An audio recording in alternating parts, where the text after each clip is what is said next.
Hi. இன்றைக்கி நம்ம என்ன பார்க்க போகிறோம்னா, ஒரு ஊரில் பூச்சிக்கு சிலை வச்சுருக்காங்க. அதை பற்றி தான் நம்ம பார்க்க போகிறோம். பூச்சிக்கு சிலை. அப்படி என்ன அந்த பூச்சி சாதனை பண்ணுச்சு? மக்களுக்கு என்ன பண்ணுச்சு?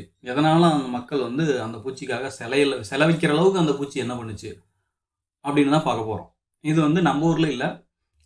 அமெரிக்காவில் ஒரு அலபாமாங்கிற ஸ்டேட்டில் ஒரு என்டர்பிரைஸுங்கிற ஒரு ஏரியாவில் இந்த பூச்சிக்கு சிலை வச்சுருக்காங்க. இப்போ இந்த பூச்சிக்கு செலவச்சதுனால, அந்த பூச்சி வந்து அந்த ஊரோட அடையாளமாவே மாறிடுச்சு. பார்த்தீங்கன்னா, இப்ப எப்படி நம்ம ஊர்ல மெக்டொனால்ட்ஸ்க்கு பொம்மை வைக்கிறாங்க. நார்மலா ஒரு ஒரு ஒரு மேனோட பொம்மை, ஒரு ஆள் வந்து ஒரு அந்த கர்லி ஹேரோட ஒரு எல்லோ அண்ட் ரெட் கலர்ல பொம்மை வச்சு தான் அங்க உட்காந்துட்டு இருப்பாங்க. பட் ஆனா அங்க எப்படி வச்சிருக்காங்கன்னா, அந்த பூச்சியோட ஷேப் டெபிக்ட் பண்ற மாரி, அந்த ஷேப்ல மெக்டொனால்ட்ஸோட பொம்மைய வச்சு, கலர் மட்டும் அவங்க அந்த ரெட் அண்ட் எல்லோ, ஒயிட் அந்த காம்பினேஷனில் அடித்து அங்கே செலை வச்சுருக்காங்க. அது அது மட்டும் இல்லை, இந்த மாதிரி எந்த காஃபி ஷாப்பாக இருக்கட்டும், காஃபி ஷாப் முன்னாடி வந்து அந்த பூச்சியோட ஷேப்பை டிபிக் பண்ணுற மாதிரி முன்னாடி வைக்கிறது. இல்லை ஏதாவது ஷாப்பிங் காம்ப்ளெக்ஸ் ஆரம்பிக்கிறாங்கன்னா அதுக்கு முன்னாடி அந்த மாதிரி ஷேப் வைக்கிறது. அது மாதிரி அந்த ஊர்னாவே அதுக்கு ஒரு அடையாளமாகவே இந்த பூச்சி.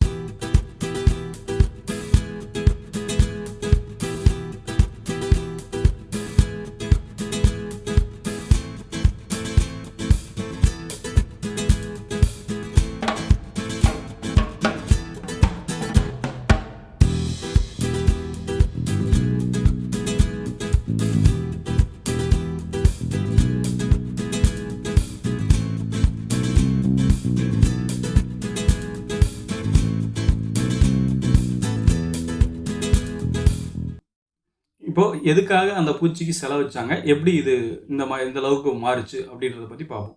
அந்த அந்த காலத்தில் ஒரு 1900 வருஷம் இருக்குன்னு வச்சுங்களேன்.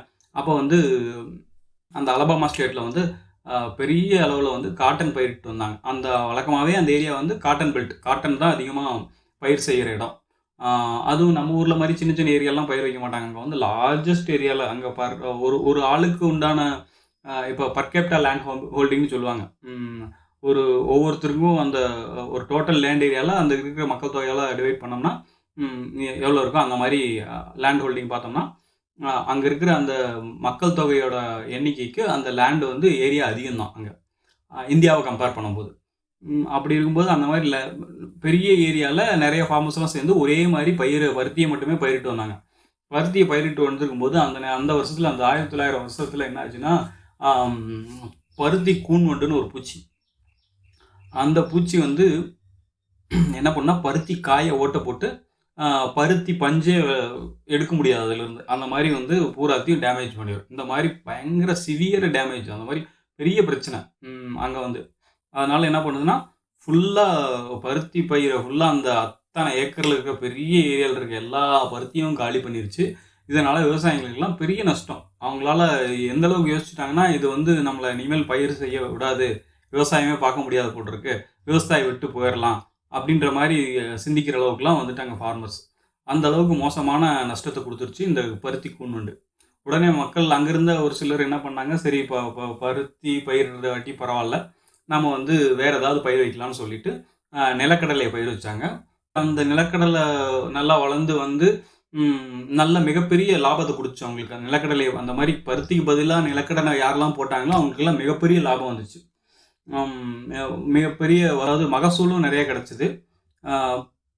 அதே அளவில் அந்த நிலக்கடலைக்கு அந்த நேரத்தில் நல்ல டிமாண்டும் இருந்திருக்கும் போட்டிருக்கு அந்த காலத்தில். அந்த பீனட் பட்டர் இல்லைன்னா சாக்லேட்ஸு இல்லை வேறு ஏதாவது வகையில் மக்களுக்கு வந்து பீனட்டோட டிமாண்ட் அதிகமாக இருந்திருக்கு அந்த சீசனில். அதிலிருந்து தான் ஆரம்பிச்சிருக்கு அந்த மாதிரி பீனட்டோட, அதாவது கிரவுண்ட்நட்டோட டிமாண்ட் மக்கள் அதிகமாக பயன்படுத்துறது வந்து அதிகமாச்சு. அதனால் அதுக்கு நல்ல விலையும் இருந்துச்சு.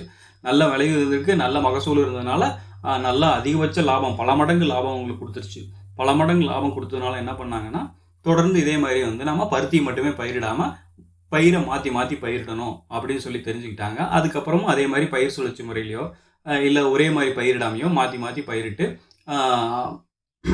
இல்லைன்னா நிலக்கடலை அதிகமாக பயிரிட்டு அந்த மாதிரி நல்லா அவங்களுக்கு லாபம் கொடுத்து பெரிய லெவலில் முன்னேறிட்டாங்க. ஒரு 10 வருஷம் தொடர்ந்து இந்த மாதிரி அந்த மாற்று விவசாயம் பண்ணும்போது வந்து அவங்களுக்கு ஒரு நல்ல மகசூலும் நல்ல லாபமும் கிடைக்குது அப்படின்றத புரிஞ்சுக்கிட்டு மாற்றி மாற்றி பண்ணி நல்லா வளர்ச்சி அடைஞ்சிட்டாங்க. அந்த ஊரும் நல்லா வளர்ச்சி அடைஞ்சிச்சு, அந்த விவசாயிகளும் நல்லா வளர்ச்சி அடைஞ்சிட்டாங்க. எல்லாரும் பெரிய பெரிய ஆளாயிட்டாங்கன்னு வச்சுங்களேன். அந்த மாதிரி பெரிய பெரிய ஆளானதுக்கப்புறம் அவங்க ஒரு இதில் பேசும்போது கூடி பேசிக்கும் போது என்ன பேசிக்கிட்டாங்கன்னா, இந்த மாதிரி நம்ம இந்த கூன் வண்டு வந்து வரலைன்னா நம்ம இன்னும் வந்து பருத்தி மட்டுமே பயிரிட்டு மிகப்பெரிய அளவில் நஷ்டத்தை மட்டுமே செஞ்சிருப்போம். இல்லை நம்ம இந்த அளவுக்கு நம்ம வளர்ச்சி அடைந்திருக்க மாட்டோம். ஏதோ நஷ்டமோ இல்லை ஏதோ குறைந்த அளவு லாபமோ தான் நமக்கு கிடைச்சிட்டு வந்திருக்கும். நம்ம இந்த அளவுக்கு முன்னேறி இருக்க மாட்டோம். இதனால இந்த பூச்சிக்கு நன்றி தெரிவிக்கும் வகையில் நம்ம ஏதாவது பண்ணணும் அப்படின்னு சொல்லி யோசிச்சு என்ன பண்ணலான்னு யோசிக்கும் போது அதுக்கு ஒரு மோனமெண்ட் வைக்கலாம் அப்படின்னு சொல்லி அந்த என்டர்பிரைஸுங்கிற ஊரில் ஒரு மோனமெண்ட் வச்சாங்க. இதில் வேடிக்கையான விஷயம் என்னென்னா, அவங்க பூச்சிக்கு வைக்கிறாங்க மோனமெண்ட்டு. ஆனால் அங்கே வந்து பூச்சியே இல்லை, பூச்சியோட ஷேப்பே இல்லாமல் ஒரு லேடி மட்டும் இருப்பாங்க. கீழே கல்வெட்டில் வந்து இந்த பூச்சிக்காக இந்த மோனமெண்ட் வைக்கிறோம் அப்படின்னு சொல்லி வச்சாங்க. அதுக்கப்புறம் நாளடைவில் தான் யோசிச்சு அதுக்கப்புறம் சரி ஓகே பூச்சிக்காக வச்சுருக்கோம், பூச்சியோட ஷேப்பே இல்லையேன்னு சொல்லிட்டு அந்த லேடியோட தலைக்கு மேலே வந்து பூச்சியை பிடிச்சிட்டு இருக்க மாதிரி பூச்சியோட ஷேப் வச்சுட்டாங்க. இதில் கூடுதல் தகவல் என்னென்னா, இந்த கூன் வண்டு வந்து இந்தியாவில் கிடையாது, இந்தியாவில் உள்ளே வரலை, இன்னும் குவாரண்டைன் மூலமாக தடுத்துட்டாங்க. பட் இன்னமும் அமெரிக்காவில் வந்து இது ஒரு மிகப்பெரிய பிரச்சனை. பருத்தி பயிரிட்டாங்கன்னா அதில் ஒரு கூன் வண்டோட தாக்கம் வந்து மிகப்பெரிய பிரச்சனை, மிகப்பெரிய நஷ்டத்தை கொடுத்துட்டு தான் இருக்குது. ஆனால் இந்தியாவில் இது இல்லை. வேறொரு நல்ல தகவலோட மீண்டும் உங்களை சந்திக்கிறேன். நன்றி.